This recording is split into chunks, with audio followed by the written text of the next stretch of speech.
Welcome back. Today we have the UltraSatan Mini, which is a hard disk emulator for the Atari ST. So we're going to actually create hard drives on this SD card. I'm going to show you that using ICD Pro, which I have here on the disk. So let's get rocking. This video is kindly sponsored by PCBWay. Thank you, PCBWay.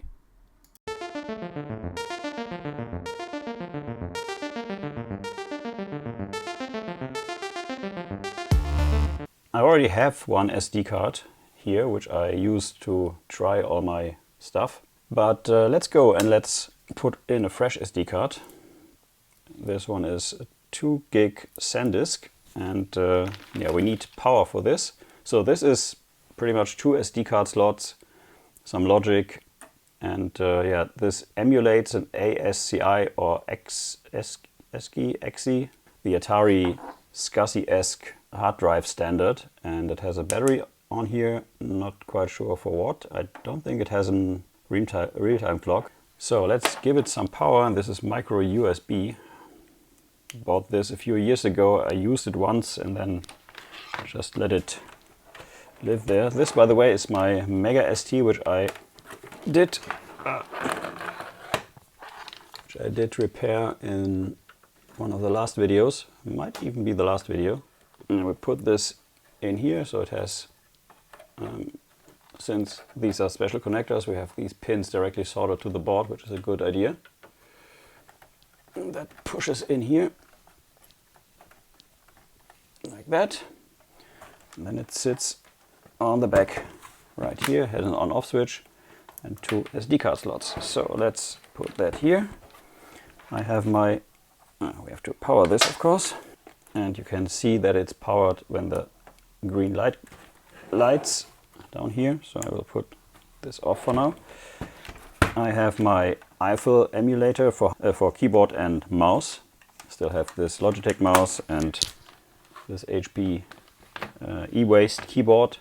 But we need to power the machine itself. So let me grab a power cable. And this has my newly created PSU inside, because it came without one, which was a bummer. Okay, guess we're all set. Let's switch over to the screen. Software. So in general, how this works. The Atari can see the hard drive emulator on the back, but there's no driver, so it doesn't know what to do with it. I assume that is because all Ataris, even the earliest, had this hard disk or ASCII interface on the back. And yeah, what you have to do is you have to partition these drives, and then you have to put a hard disk driver on one of the partitions to boot actually from this. And that's what we're going to do. We're going to partition the drives, and there will be a lot of drives if we want to. And then we have to put the driver on, and that's pretty much there is, and then it boots from that hard drive. We have to boot from this disk because that loads the HD driver, which we need to actually have access to the HD. So let's try that again. We're booting from floppy now. It's not really booting. Before it just went to desktop without booting. Now you can see there's the ICD driver. And it found UltraSatan 1 and 2, which is the 2 SD card slots in here. And now, if we do ICD format, that should work. Okay, there we are. So now it's searching for SCSI devices. It's not really SCSI, it's SCSI-esque. And we have one SD card in here, UltraSatan 1. If you had 2 cards in, you would see 2 drives. You just say continue, and then we say format, because we want to kill the whole disk or the whole card and format it. Now wait, I think we have to change tests,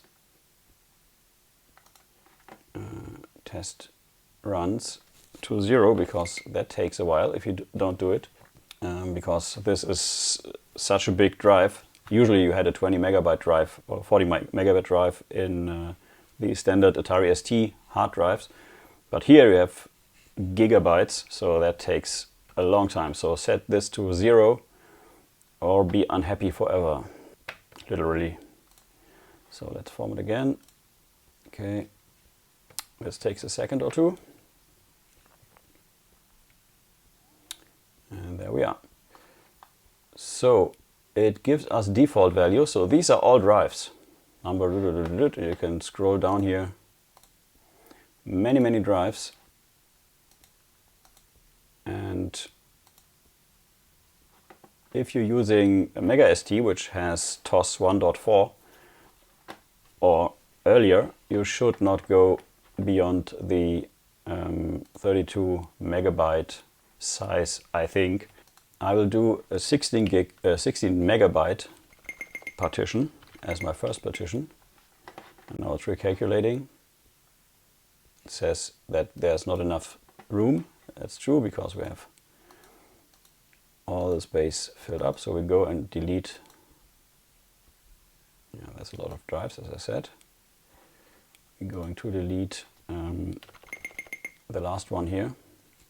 Set this to 0. And now there's no complaint. So I think I will go and put these drives to 32. I think I will go with, say, 5 or 6 drives. Should be enough. So you can tap through these, and only if you press enter it will be recalculated. So that's done. Now we can go and we can say partition.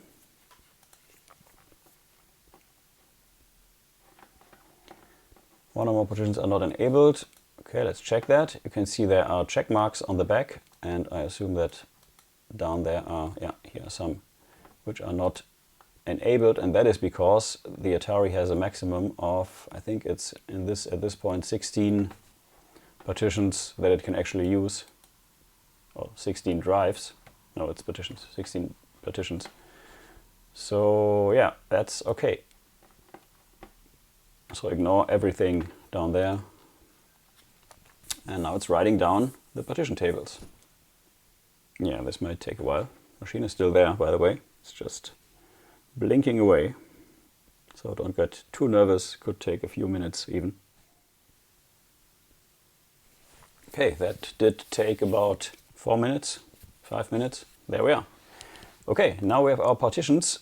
We're not going to print these. No. And we can end this here.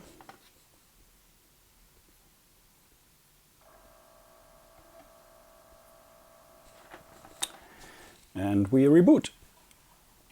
So reset the machine. Right now we are loading from floppy disk again. Now it sees all the drives, as you can see. CDE to P. And we have our first partition on the desktop, which is C. But that still doesn't boot. So if I would reset, take the disk out, it wouldn't boot. So what we have to do now is to put on the hard disk driver. That works by using, I think it's hdutil.prg.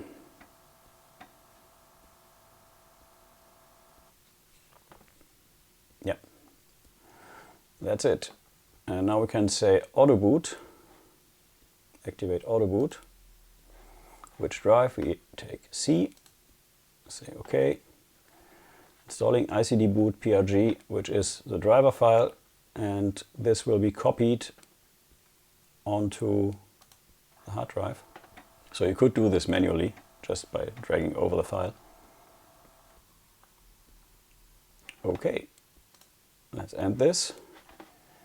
And now, if we pull the disk out of the drive and we do a reset, let's see if we actually go there. Does it boot?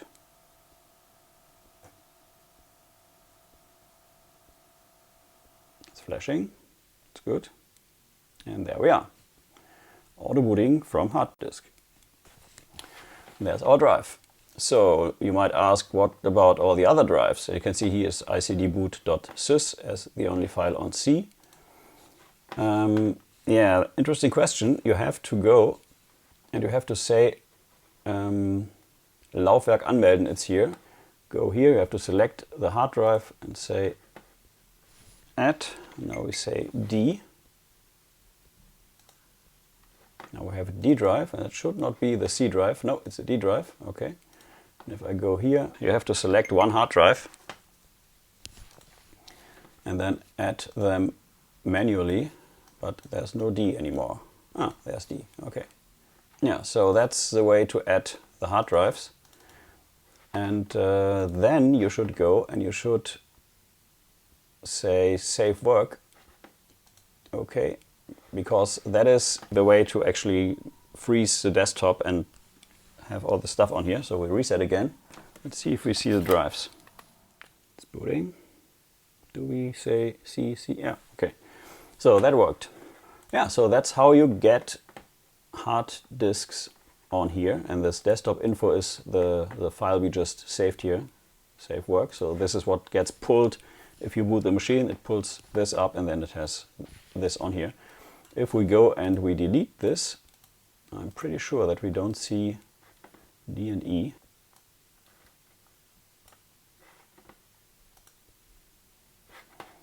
So if we go and reset, there are still hard drives. As you can see, if you don't save your work, these will be gone. Let's register D again. And let's register E again. And you can go up to P because we have P drives. That would work. So another thing you can do, which I won't go into in this video, is since you can boot any Atari TOS version from disk or hard drive, you can just put your other operating system into a folder called Auto, which is all caps, and then it will actually use not the ROM TOS, which is in the ROM here in the machine, but instead it will use the one on the disk. So that's pretty cool. And if you're interested in that, I might use EmuTOS, and there are other TOS versions around that we could use on this machine, and I could show how that works. I have to read into this because I don't know, but I could know if I wanted to.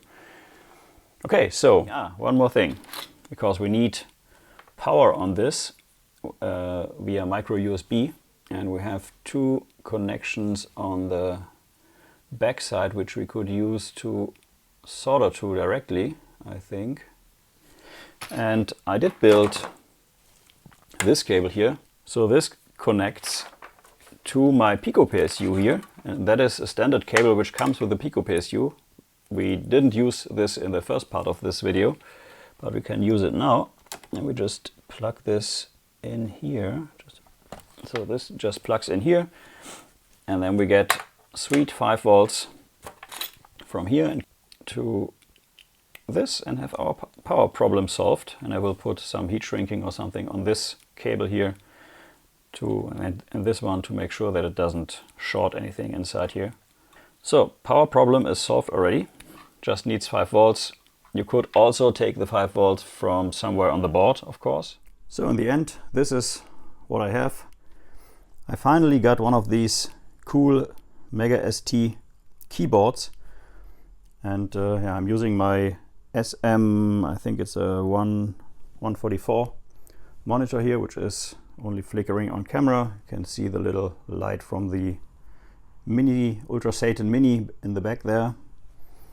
Yeah, this keyboard is special in the Atari world because it is, as far as I know, the only Atari keyboard which has actual mechanical keys and not these mushy Atari ST keys. So even the Falcon, which came much later than this machine, again has this mushy keyboard, and I don't get it because, well, this is a good keyboard. It feels nice to type on. You can hear it in the background beeping. Also, you can see I have a wireless mouse here, and that works flawlessly on here.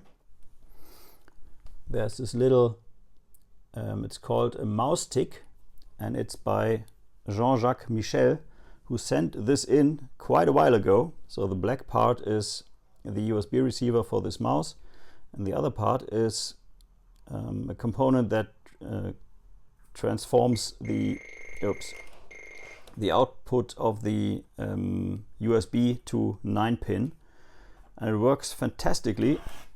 I had a version of this previously which had a little switch on it, and I made a short about it. So I will put a link in the description. If you're interested, I will put a link to the GitHub of Jean-Jacques, so you can see for yourself. Yeah, so that is my Mega ST1, and it's fully working. It has a hard drive, even if that is on the outside, but the power comes from the inside. It has a cool keyboard, and yeah, I'm super happy with this. So yeah, as always, thanks for watching. If you like videos like this, there's more in the pipeline. Subscribe, and until next time, bye bye. Thanks again to PCBWay for sponsoring this video. If you need any PCBs, pre-assembled PCBs or 3D printing, please use the link in the description below. Thank you for watching Retros in Black. If you liked this video, please like it, give it a thumbs up. If you are interested in content like this, please subscribe and hit this bell icon. I have no idea if it really makes a difference, but you never know. And yeah, it's an algorithm, so I'm not arguing. However, thank you for watching, and I see you on the other side. Cheerio!